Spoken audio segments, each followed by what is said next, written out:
আর একটা আমার বন্ধু ছিল, যে আর্টিস্ট, এম রক্ষিত, মহাদেব রক্ষিত। সে আর্টিস্ট, কিন্তু ওই পেন্টিং করতো নানা রকম, সরস্বতী পুজো, কালী পুজো, যে কোনো পিরিয়ড পেছনে সিন করে পেন্টিং করতো। তাকে বললাম আমি, যে এরকম একটা ট্রেন করব, কি করা যায়? বললো আঁকতে হবে, তো আঁকতে হবে, তো কি করে আঁকবো? তার আগে একটা আঁকার জন্যে আমরা প্ল্যান করেছিলাম, সাপুরে করবো বলেছিলাম, একটা জাস্ট একটা চিন্তাধারা করেছে, এটা সাপুরে করবো। তখন বললো আমার বন্ধু, বললো চল ইয়েতে যাই, ডেকোরেটার দোকানে। ওই ডেকোরেটার দোকানে গিয়ে বললাম এইরকম কিছু জিনিস আছে, সাজানো যায় মানুষ, বলে সাজিয়ে নিবি, দিয়ে দিচ্ছি। আর মহাদেবদা তখন সাপুরের ড্রেসটা পরে একটা ছবি তুলেছে। আচ্ছা, এটা রেফারেন্সের জন্য? ছবিটা তুলে ওইটা দেখে ও ড্রয়িং করেছে। যেই ওটা হলো, তখন ওই ট্রেনটা করবো মাথায়, তো এটা আমার সবসময় ঘুরছে। এটা তো এটা ছোট। ছোট ছোটখাটো ট্রেনটা, ওই অতখানি সেটা একটা মাথায় ঘুরছে। অবস্থা খারাপ, বাপ এদিকে তাড়াচ্ছে,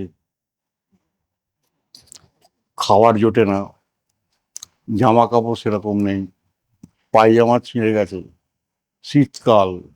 দুজনে মিলে চড়তে গেলাম ব্যান্ডেল স্টেশনে। হাসবে, লোকে শুনলে হাসবে।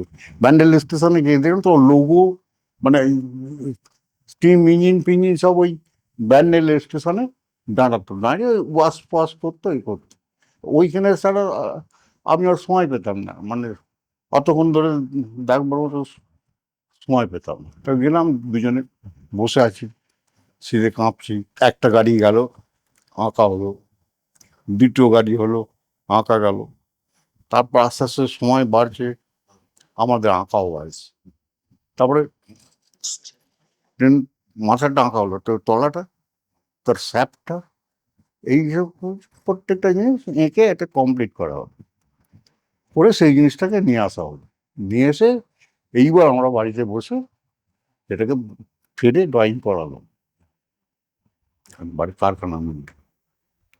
সেটা ড্রয়িং করার পর সেটাকে আমরা 6.2 বাল্ব দিয়ে লাগালাম। সেটা বিদ্যুৎটা লাগিয়েছিলাম।